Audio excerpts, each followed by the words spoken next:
tous, Sard SMR. Aujourd'hui on se retrouve pour une nouvelle vidéo tant attendue, en tout cas pour ma part, très certainement aussi pour beaucoup sur la chaîne, sachant que le foot est un petit peu la vitrine on va dire de la chaîne.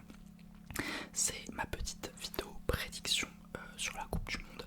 Alors, je vais avoir énormément de choses à vous dire dans cette vidéo, notamment le fait que, déjà oui, je vais essayer de faire énormément de contenu sur la Coupe du Monde, c'est prévu, mais pas forcément que SMR, c'est-à-dire que je vous mettrai normalement quelque part par là.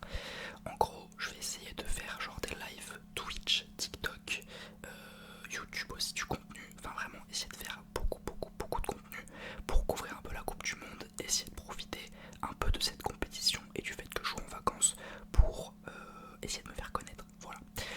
Essayer de percer tout ça, j'ai prévu plein de petits trucs cool, des happenings dans des lives, des vidéos TikTok et tout. J'ai prévu de faire plein de choses, on va essayer de faire un truc assez cool, assez carré. Donc si vous voulez suivre ça, n'hésitez pas à me suivre du coup sur Twitch, TikTok, etc. Et donc voilà. Ensuite, pour continuer, j'ai changé un petit peu, enfin je teste une nouvelle manière de chuchoter qui est différente de celle que je faisais avant. Parce que j'ai vu des artistes ASMR qui chuchotaient d'une autre manière un peu que moi. Moi c'est un peu plus fort, un peu plus agressif, un peu plus rapide, parce que je suis comme ça. Mais du coup là dans cette vidéo, j'ai envie d'essayer un petit peu d'être plus calme et encore plus chuchotement, tu vois. Donc voilà, avant que la vidéo commence, n'hésitez pas à liker et à vous abonner. Et on va pouvoir être parti du coup pour cette analyse, cette prédiction. Alors elle m'a pris quand même pas mal de jours. Alors j'aurais pu potentiellement le faire en un jour, mais c'était quand même très long. Parce que bah une fois que tu le fais pour un groupe, deux groupes, trois groupes, ça va du groupe A au groupe L. Donc je peux vous dire qu'il y a quand même beaucoup d'équipes, il y en a 48 je crois. Donc il y a un moment donné où tu peux être saoulé. Et c'était un peu le cas. Donc voilà. J'ai analysé. Alors encore une fois je vous le redis, je ne suis pas un professionnel de l'analyse footballistique. J'ai essayé de faire quelque chose d'un peu intéressant, pas trop développé non plus parce que j'ai pas les capacités. Et en plus ça aurait pu être chiant si je vous parle dans le détail de chaque équipe, etc. Voilà. Mais donc du coup j'aborderai du coup un peu une note sur l'effectif, avec un petit commentaire si possible, voir si le coach est assez bon, et les résultats à peu près récents de l'équipe. Et ça du coup ça me fait avoir un petit peu un avis sur une équipe. Je fais ça pour les 4 d'un groupe et ensuite je classe, vous voyez, de manière très classique. Donc voilà, la Coupe du Monde est dans 3 jours, je suis trop il va falloir que je me dépêche de faire beaucoup de contenu. Mais voilà, alors on va pouvoir commencer du coup avec le groupe A, avec comme première équipe on a le Mexique qui, en plus des autres équipes, eux, ont un petit avantage à domicile parce qu'ils jouent chez eux. Ils ont un effectif qui est, je le note à 7,5 sur 10, avec beaucoup de joueurs en forme. Le Mexique a vraiment une équipe qui est très intéressante de ce que j'avais vu. Un coach qui est plutôt bon avec le Mexique, avec 15 victoires, 9 nuls, 5 défaites. Des résultats récents très positifs contre des grosses équipes. Ils sont invaincus sur les 7 derniers matchs, dont le Portugal et la Belgique. Donc le Mexique s'envoie quand même, je trouve. Afrique du Sud, un effectif, je ne l'ai pas noté, mais c'est un effectif qui est très faible. Quasiment que des joueurs qui jouent du coup en Afrique du Sud. Donc il y a peu d'expérience à haut niveau. Un coach qui est quand même assez bon avec 28 victoires, 17 nuls et 10 défaites, mais des résultats qui sont pas très encourageants. Tchéquie, République tchèque qui est un effectif de 7,5 sur 10 aussi. Beaucoup de bons joueurs en forme. Ils ont un nouveau coach par contre, donc est-ce que ça va être chiant? Ils sont en une victoire, de nuls et avec des résultats récents assez moyens. Et enfin on a la Corée qui a un effectif de 6,5 sur 10 d'après moi. Ils ont une attaque et un milieu de terrain qui est ok, mais la défense et le gardien c'est plutôt faible. Leur coach est plutôt bon en 16 victoires, 6 nuls, 4 défaites. Et ils ont des résultats récents moyens. Personnellement,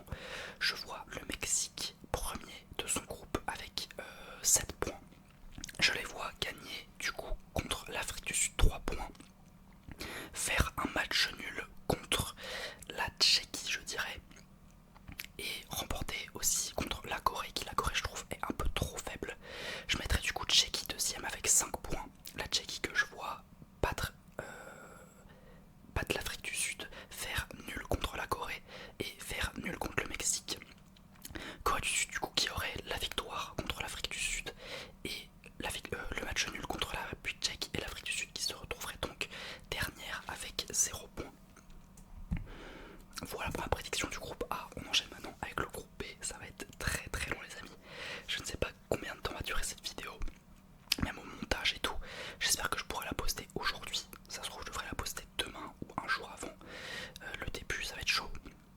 Mais enfin voilà, groupe B qui est composé de la Bosnie, du Qatar, du Canada et de la Suisse, qui est un groupe qui est plutôt abordable. La Bosnie que je mets 7 sur 10 en termes d'effectifs. On a un coach par contre qui est en méforme et nouveau, avec 2 victoires, 2 nuls, 6 défaites. Donc c'est pas fou. Et les derniers résultats sont pas très fous, avec des matchs fermés contre des petites équipes, même si ils ont fait une qualif quand même contre l'Italie, qui est assez notable. Ensuite, on a le Qatar qui a un effectif très mauvais. Il n'y a quasi aucun joueur qui est au-dessus du million de la valeur marchande. Et la majorité joue tous au Qatar. Donc peu d'expérience à haut niveau. Par contre, ils ont un bon coach d'expérience, mais des résultats quand même qui sont difficiles, avec 3 victoires, 3 nuls, 6 défaites et une forme qui est plutôt mauvaise. Le Canada aussi, que je mets avec un léger avantage à domicile, parce que vous le savez, la Coupe du Monde est organisée au Canada, au Mexique et aux États-Unis. Alors le Mexique, je peux dire qu'ils ont quand même un avantage pour les supporters. Le Canada et les États-Unis, ils sont supposés avoir un avantage avec les supporters, mais le Canada et les États-Unis ne sont pas réputés pour être la plus grande ambiance footballistique. Donc je mets quand même léger avantage à domicile, mais c'est léger quoi. Par contre l'effectif du Canada c'est un bon 7 sur 10, il n'est pas mauvais, mais il y a beaucoup de joueurs stars de l'équipe sans trop de temps de jeu. Leur coach est en 7 victoires, 3 nuls, 5 défaites, des résultats acceptables, résultats moyens avec match fermé contre des équipes faibles. Et enfin on a la Suisse qui moi je trouve est une des équipes qui est très très intéressante sur ce mondial. C'est un effectif qui est 8 sur 10, beaucoup de très bons joueurs en forme et performants, un coach bien implanté avec de bons résultats en 24 victoires, 18 nuls, 13 défaites et des résultats qui sont très positifs et encourageants récemment. Je mettrai donc la Suisse première avec 7 points. Je les vois du coup gagner contre le Qatar, peut-être faire un nul contre le Canada et gagner la Bosnie. Le Canada, je les vois perdre du coup contre la Suisse. Non attendez, j'ai dit quoi? Le Canada gagnerait contre le Qatar, ferait nul contre la Suisse et nul contre la Bosnie. Et la Bosnie, pour moi, ferait victoire contre le Qatar et du coup nul contre le Canada et défaite contre la Suisse. Et le Qatar qui se retrouve donc dernier avec 0 points. Alors peut-être qu'il y en a qui vont me dire c'est pas très réaliste ce que tu dis, il y a très peu de potentielle chance que le dernier, le plus nul, fasse quand même 0 points. Et vous avez pas tort, mais je me dis que c'est un petit peu pour moi ce qui est le plus probable. Évidemment il y a le facteur chance, il y a le facteur aléatoire et tout, mais voilà. On enchaîne donc avec le groupe C qui est lui assez intéressant. Brésil, Maroc, Haïti et Écosse. Le Brésil qui a un effectif pour moi de 9 sur 10 avec des top joueurs en grande forme. Un effectif plutôt varié avec des jeunes joueurs et des joueurs d'expérience. Ils ont un top coach mondial qui est Carlos Ancelotti, qui est actuellement en 6 victoires, 2 nuls, 3 défaites et ils ont des résultats qui sont récemment satisfaisants. Le Maroc a un effectif de 8 sur 10, invaincu. Ils sont 2 victoires, 1 nul, mais ils ont un nouveau coach, donc ça peut jouer je pense. Sinon ils ont des résultats satisfaisants contre des équipes plutôt moyennes. Haïti a un effectif selon moi 4 sur 10. Quelques joueurs intéressants, coach en forme, 9 victoires, 1 nul, 2 défaites. Et des résultats positifs très encourageants. Écosse, effectif 6 sur 10. Le coach qui a 35 victoires, 14 nuls, 25 défaites. Avec des résultats qui sont assez ok et encourageants. Je vois du coup dans ce groupe le Brésil s'imposer premier avec 9 points. Le Maroc qui serait du coup deuxième avec 4 points. Je les vois du coup avoir une victoire contre Haïti et un nul contre l'Écosse. Et l'Écosse qui finirait à 2 points avec du coup un nul contre l'Écosse et un nul contre Haïti. Et Haïti qui finirait à 1 point. Voilà pour ce groupe C. On enchaîne avec le groupe D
rappelle plus quelle avait été ma réflexion.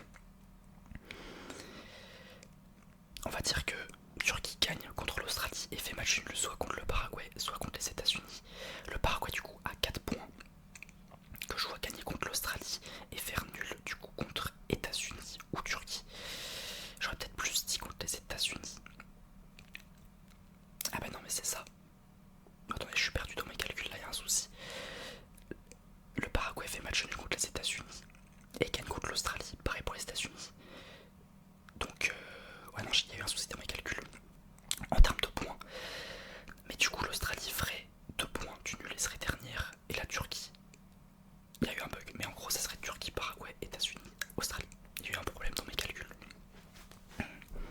Donc voilà, groupe E, Côte d'Ivoire, Équateur, Curaçao, Allemagne.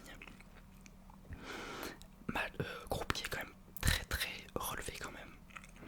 La Côte d'Ivoire qui je trouve a une super nation, effectif 8,5 sur 10, de très bons joueurs dans chaque poste en forme et jouant à haut niveau. Ils ont un bon coach qui est actuellement en 10 victoires, 2 nuls, 2 défaites et les résultats récents de l'équipe en forme et bons résultats. On enchaîne ensuite sur l'Équateur qui selon moi a un effectif de 5,5 sur 10. Pourtant l'Équateur qui est quand même une très bonne nation du foot avec de bons talents etc. Qui souvent est très solide dans les compétitions. Il y a du coup quelques joueurs solides, un coach très bon en 7 victoires, 11 nuls, une défaite et des résultats récents très très bons. Curaçao par contre effectif 2 sur 10, il y a un ou deux joueurs au-dessus de 2 millions de valeur marchande, c'est tout. Bon coach d'expérience en 11 victoires, 6 nuls, 2 défaites, résultats récents pas fou, voilà. Et enfin on a Allemagne qui a un effectif de 9,5 sur 10, beaucoup de très bons joueurs en forme avec des automatismes dans les clubs de Bundesliga notamment. Bon coach de grande expérience actuellement en 19 victoires, 6 nuls, 6 défaites. Je crois que c'est Nagelsmann si je me trompe pas. Et du coup résultat récent très positif avec 8 victoires dans les 8 derniers matchs. C'est vraiment très très fort. Je vois donc l'Allemagne première avec du coup une victoire contre Curaçao, l'Équateur, et un nul contre la Côte d'Ivoire. La Côte d'Ivoire du coup qui remporterait son match contre Curaçao et ferait un nul contre Équateur et Allemagne et finirait à 5 points. Et l'Équateur qui gagnerait contre Curaçao et nul contre la Côte d'Ivoire. Voilà ma petite prédit. Et Curaçao du coup qui finit dernier avec 0 points. Groupe F, Tunisie, Pays-Bas, Japon, Suède. Groupe aussi assez intéressant niveau. C'est peut-être même le pire, je suis pas sûr, mais là quand je vois les noms, ça me rassure pas si j'étais une de ces équipes. On a la Tunisie qui a un effectif de 5 sur 10, pas trop mal, mais manque de bons joueurs pour atteindre un meilleur niveau. Pourtant la Tunisie, quand j'entendais Tunisie, je me disais toujours c'est une nation quand même qui est supposée être un peu forte, tu vois, un peu représentée. Et à chaque fois j'ai été déçu par la Tunisie. Donc à voir sur cette compétition. Ils ont un nouveau coach en plus qui ont une victoire, un nul, une défaite, avec une expérience moyenne. Et les résultats récents sont plutôt moyens. Pays-Bas, effectif 9 sur 10. Je trouve joueurs de top niveau d'expérience dans chaque poste. Ils ont un grand coach d'expérience qui est en 19 victoires, 5 nuls, 8 défaites. Mais les résultats récents sont plutôt moyens. J'ai même vu qu'ils ont perdu contre l'Algérie 1-0. Alors c'est un match amical, mais est-ce que ça annonce quelque chose? Je sais pas.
différence parce qu'ils sont tous les deux à 4 points.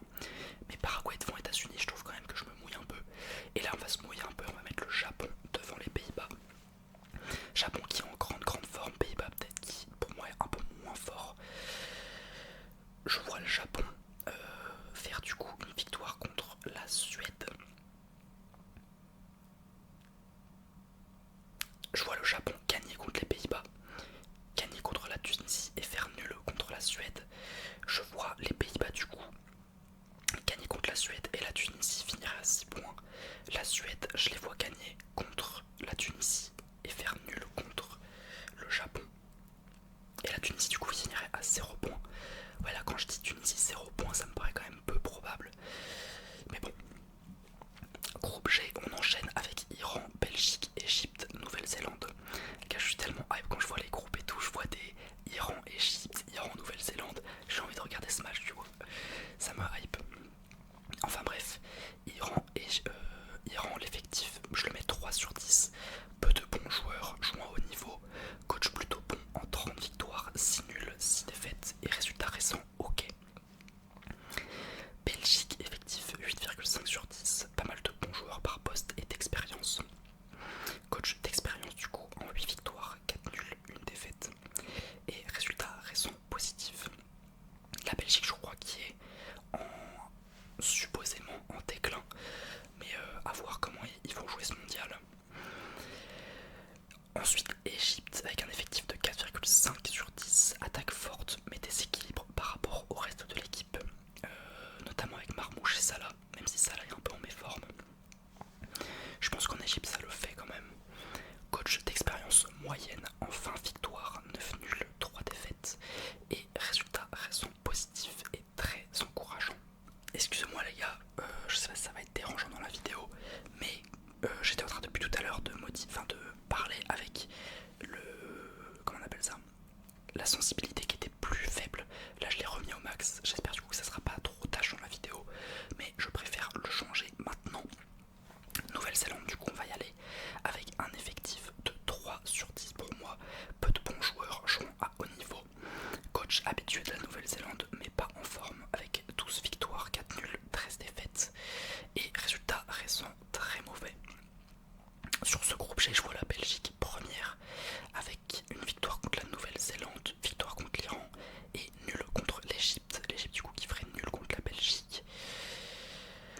Et victoire contre la Nouvelle-Zélande.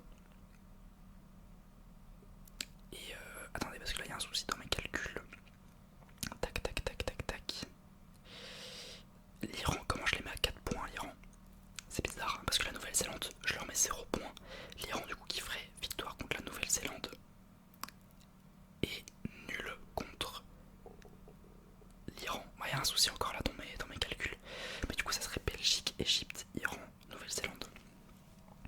Groupe H, et là on commence à arriver vers la fin des groupes quand même. Uruguay, Espagne, Cap-Vert, Arabie Saoudite. Uruguay qui a un effectif selon moi de 7 sur 10, de bons joueurs, d'expérience ok mais pas incroyable non plus cette saison. Un entraîneur assez moyen avec 16 victoires, 10 nuls, 7 défaites et des résultats récents pas fous avec beaucoup de résultats serrés et décevants. Espagne qui sont les favoris de la compétition.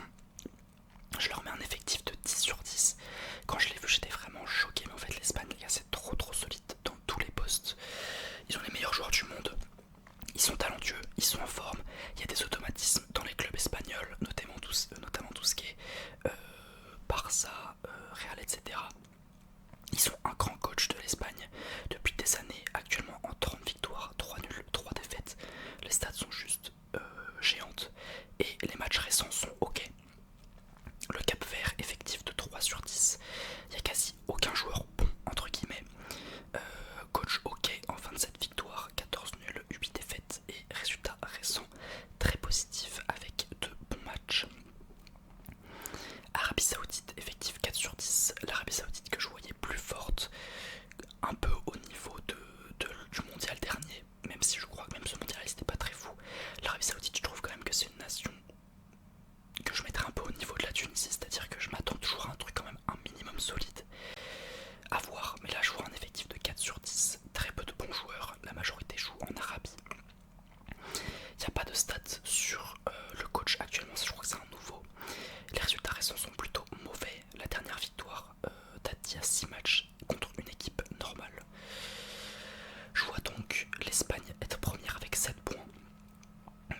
vois du coup l'Espagne faire nul contre l'Uruguay et victoire contre Cap-Vert et Arabie Saoudite. Je vois l'Uruguay deuxième du coup avec 7 points aussi, mais deuxième en goal average avec du coup une victoire contre le Cap-Vert et l'Arabie Saoudite et le nul contre l'Espagne.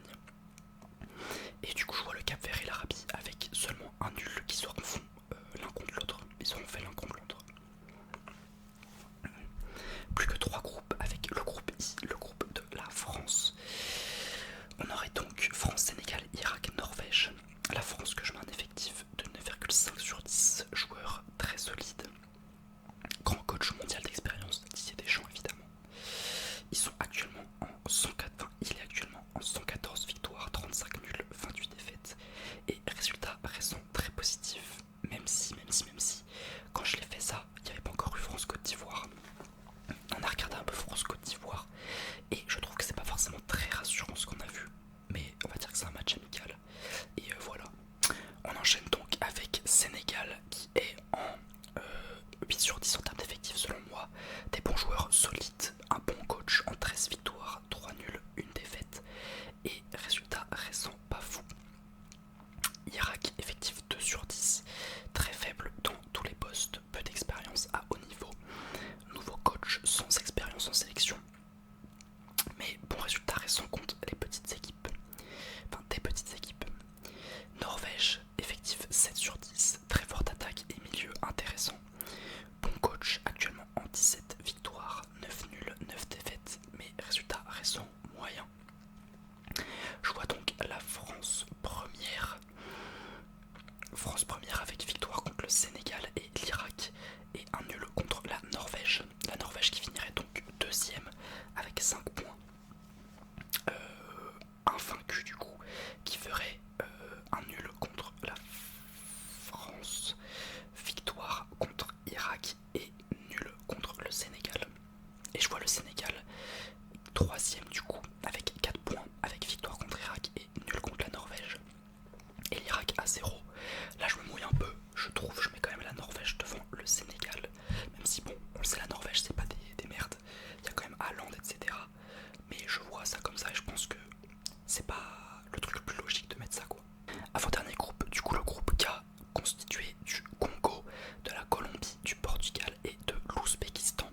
Le Congo qui a un effectif je dirais de 6 sur 10, il y a pas mal de joueurs intéressants dans chaque poste. Le coach est actuellement 22 victoires, 8 nuls, 9 défaites, avec des résultats récents plutôt faibles. La Colombie, elle, qui est en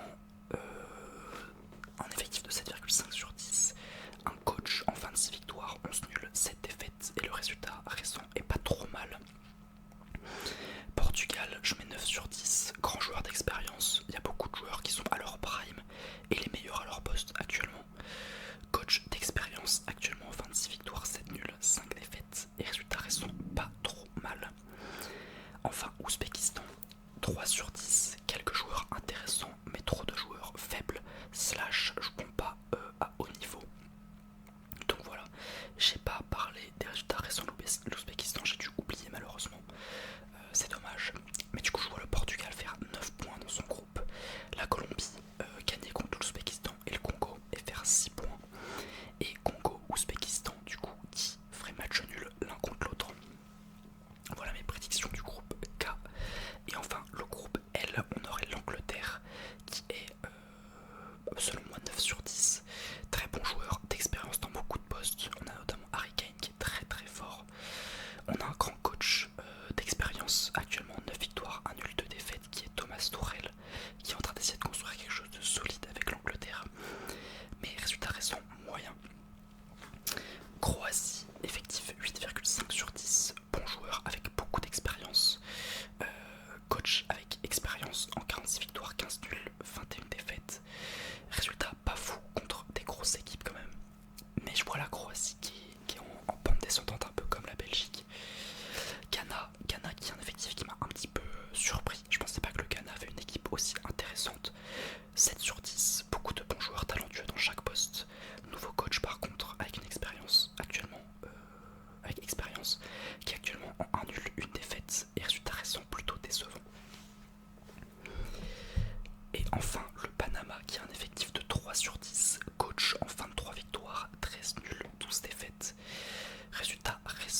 2-0. La Croatie qui est à 6 points, donc il gagne contre le Panama et le Ghana. Et je sais pas pourquoi j'ai mis l'Angleterre à 7 points dans ces cas-là. Et je dirais là en voyant que je mettrais Angleterre-Croatie match nul. Et du coup les deux équipes finiraient à 7 points. Mais en goal average, l'Angleterre serait devant. Voilà pour cette phase de groupe. On va pouvoir passer à ce qui est croustillant, c'est-à-dire la phase à élimination directe. Avant ça, du coup, le classement des meilleurs troisièmes qui serait du coup Équateur, États-Unis, Autriche, Bosnie, Iran, Sénégal, Corée, Suède, et éliminé, ça serait le Ghana, l'Écosse, le Cap-Vert et le Congo. Voilà, je trouve quand même ça assez fou qu'il y a autant de meilleurs troisièmes que ça. J'avais vu une statistique carrément. Si vous faites 2 points dans votre groupe, c'est-à-dire 2 matchs nuls, vous avez 5% de chance quand même de vous qualifier. Si vous faites 3 points, juste une victoire, vous avez 67% de chance de vous qualifier. C'est 2 chances sur 3. Je trouve ça assez fou parce qu'avant avec 3 points, t'arrivais même pas je crois à te qualifier du coup, alors c'était chaud.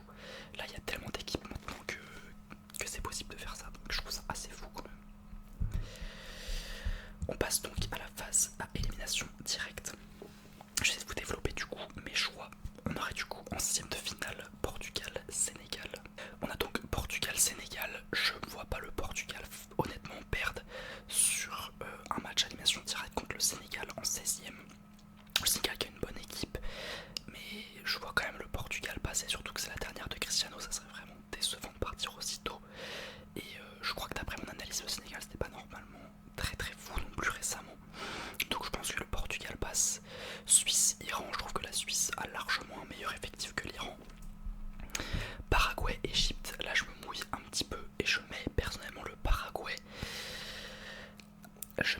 Je pense que déjà il y a un truc qu'on a sous-estimé. C'est que, comment on appelle ça, la chaleur au Mexique, Canada et États-Unis, elle est insoutenable. Ce qui fait que les équipes d'Amérique du Sud et d'Afrique sont en général plutôt avantagées. Bon là c'est une équipe d'Afrique contre comment on appelle ça, contre Afrique du Sud, donc ça marche pas forcément mon exemple, mais je vois le Paraguay quand même je vois des supporters qui font le déplacement, qui mettent de l'ambiance. Je vois un Paraguay qui joue un peu entre guillemets chez eux ou proche d'eux, et je pense qu'ils vont nous surprendre. Le Paraguay, l'Égypte qui a un Salah un petit peu en déclin, je pense que ça sera un match serré, mais je vois le Paraguay passer. Argentine-Uruguay, match très haut en tension. Je vois quand même l'Argentine passer, ils ont un meilleur effectif que l'Uruguay. Grosse ambiance des deux côtés, mais je vois l'Argentine passer. Angleterre-Autriche, avec tout le respect à l'Autriche, ça va être compliqué face à une Angleterre de Thomas Tuchel, de Harry Kane, de grands joueurs comme ça.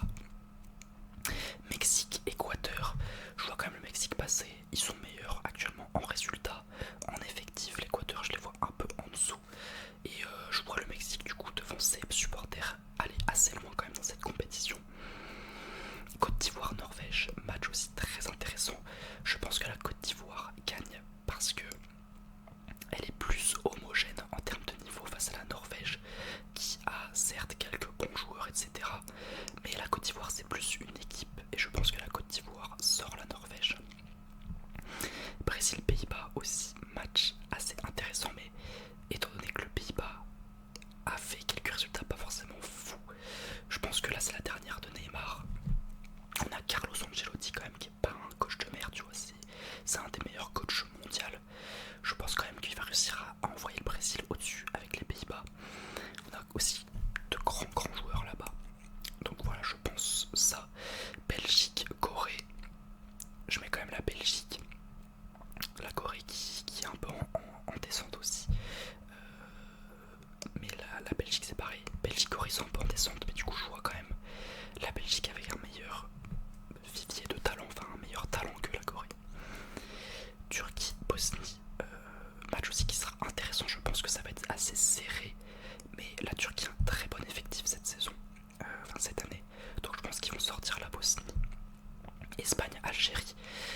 Japon passé, le Japon qui est en grande forme, bon coach, bon effectif, bon résultat. Je vois le Maroc qui part tôt cette saison, enfin cette année. Tchéquie, Canada. Malheureusement pour le Canada, je sais pas pourquoi je vois la Tchéquie, je me rappelle plus c'était quoi ma réflexion, mais je vois la Tchéquie sortir le Canada. France, Suède, je vois la France sortir la Suède sans trop de soucis. Et Allemagne, États-Unis, je vois l'Allemagne du coup sortir les États-Unis.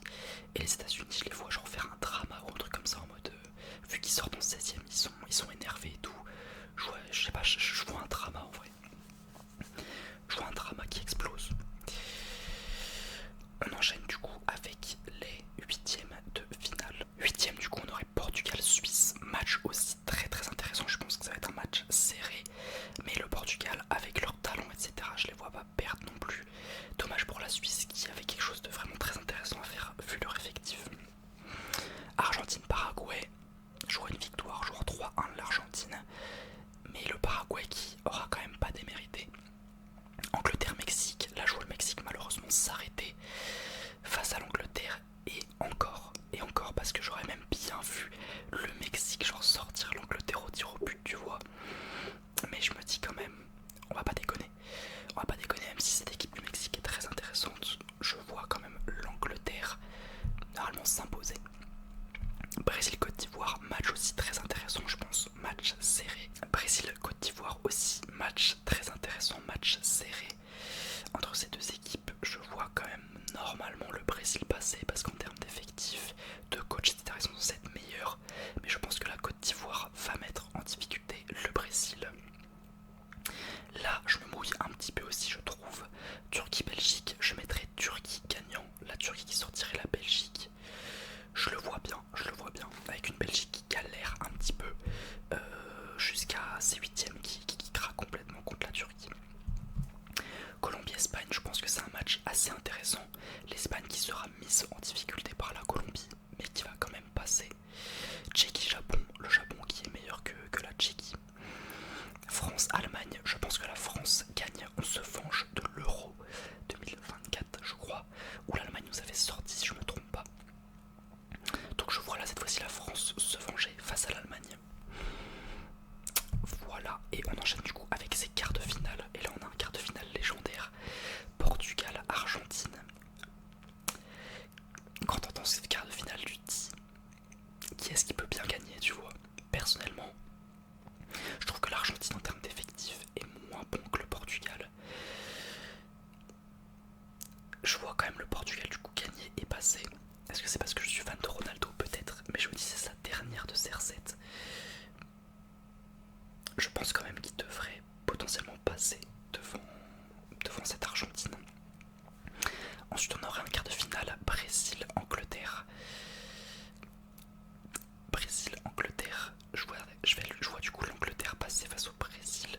Brésil qui... Je vois un match avec beaucoup de tension.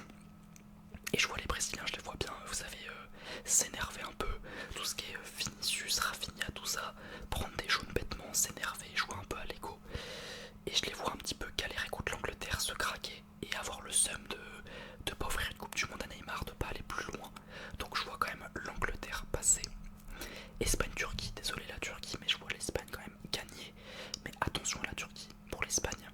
France-Japon, je pense que c'est un match qu'on va un petit peu pas dénigrer, mais genre on va pas s'attendre à un Japon aussi fort, un petit peu à l'image de Japon-Brésil je crois, ou je sais plus c'était lequel, Japon en quart de finale, en quart ou huitième qui avait sorti une grosse nation. Je vois un Japon qui met en difficulté la France, mais on arrive quand même à passer. Demi-finale Angleterre-Portugal, je vois le Portugal sortir l'Angleterre avec un effectif du Portugal qui est meilleur que l'Angleterre. Je pense qu'ils ont les qualités défensives, offensives et milieu d'être meilleurs que l'Angleterre, d'arriver à pocket gain, etc. France-Espagne, je vois la France aussi se venger de l'Espagne. Je vois la France se venger de l'Espagne, passer, et du coup la finale, ça serait France-Portugal, remake de l'Euro 2016. Qui gagne, parce que moi j'ai longtemps hésité. Et quand je vois un petit peu notre manière de jouer, etc. tactiquement, je me dis qu'il y a peut-être des soucis à régler avant d'en arriver jusqu'à la finale. Le Portugal, j'ai pas vu trop comment il jouait, je crois que c'est un